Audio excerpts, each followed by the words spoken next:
It starts so quietly, he barely notices. A few rough nights, this strange thing where he just can't fall asleep, no matter how exhausted he is. Over the next few weeks, the little sleep he does get goes thin and broken, and this low, shapeless dread starts shadowing him all day.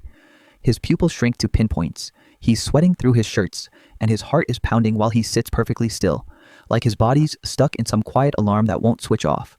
Then the dreams start showing up while he's still awake, and he's reaching for things that aren't there, acting out little gestures from a life he's not really living anymore. By now he can't sleep at all, not an hour, not a minute. And here's the part that should worry you. There's no sedative on earth that can give him even a moment of real rest.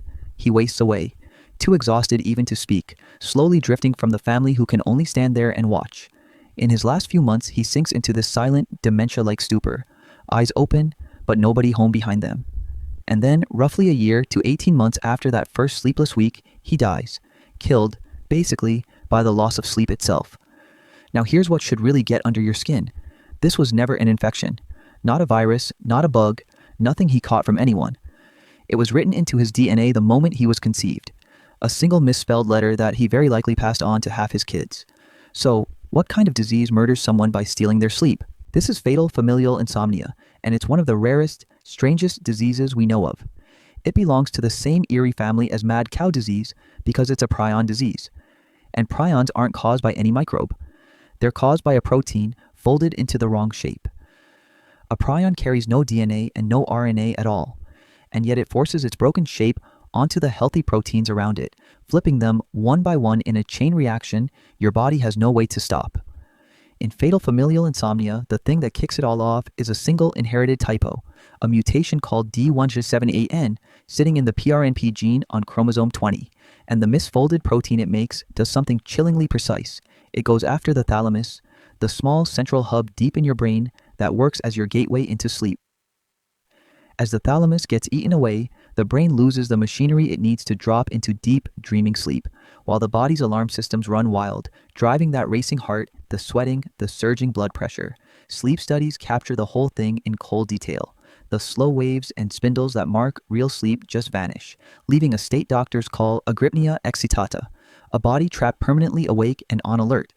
And there's a final cruelty hidden in the code.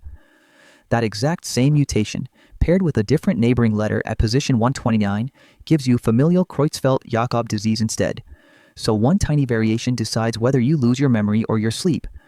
And in one last twist, a rare few people develop that same thalamic destruction with no inherited mutation at all. A sporadic fatal insomnia that can turn up out of nowhere in someone with zero family history. It usually strikes in middle age, most often in someone's 50s, though it's surfaced as early as the 20s. From the first symptoms, it normally runs its full course in 12 to 18 months, moving through 4 merciless stages. First come several months of deepening insomnia, shot through with sudden panic attacks and strange new phobias. Then a stage of vivid hallucinations and restless agitation, where the patient acts out dreamlike scenes while wide awake. Next, total sleeplessness takes over, along with rapid, visible weight loss.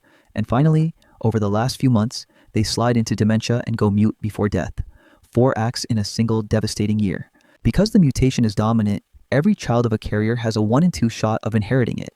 And in almost everyone who does, the disease eventually arrives, which means whole families have had to watch the same horror march down the generations, each carrier growing up knowing the coin's already been flipped. We only really pieced this disease together in the 1980s, inside an Italian family near Venice that had been haunted for generations by deaths from sleeplessness. One member of that family, a man the doctors called Silvano, let himself be studied as he died in 1984, determined to help break the family curse. When a pathologist later looked at his brain, most of it seemed perfectly normal. But the thalamus had been hollowed out into the texture of a sponge, and the fingerprint of a prion disease came into focus. The sleep specialist Elio Lugaresi gave the disease its name in 1986, and by the late 1990s, only about 40 families on the entire planet were known to carry it. For decades, the diagnosis was a closed door. No cure, no treatment, and sleeping pills that only made the final stages worse. A few patients have fought back in desperate, ingenious ways. One American sufferer used stimulants, vitamins, even a sensory deprivation tank to chase scraps of rest, and briefly outlived the disease's usual timeline. But the most hopeful chapter of this whole story is being written right now by 2 people who had every reason to just give up.